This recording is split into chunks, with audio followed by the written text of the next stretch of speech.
घर बाजत बधैया नगरिया में स्वर भय नगरिया में स्वर भय हो।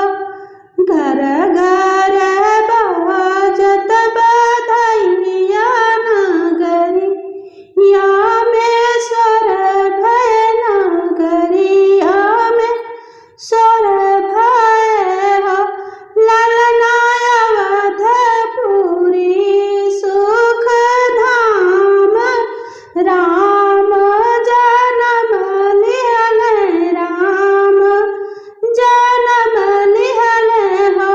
ललना अवधपुरी सुख धाम राम जन्म लिहले राम जन्म लिहले हो।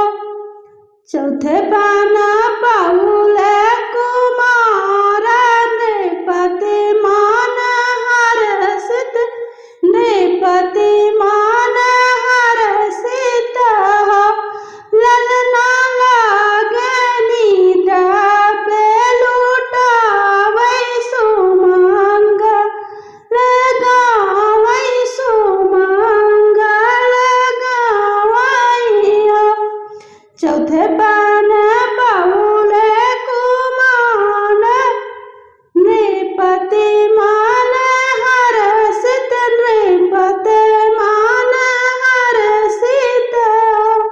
ललना लागे निद्रा पे लुटावै सुमंगल गावै सुमंगल गावै हो। मोतियान थार लुटावत रानी सुख पावत रानी सुख पावत हो। ललना हिया हर्षित भाई सबके देव सुमन बरसावत सुमन बरसावत हो। सुंदर सुखद महिनवा तो बहले पवनवा तो बहले पवनवा हो।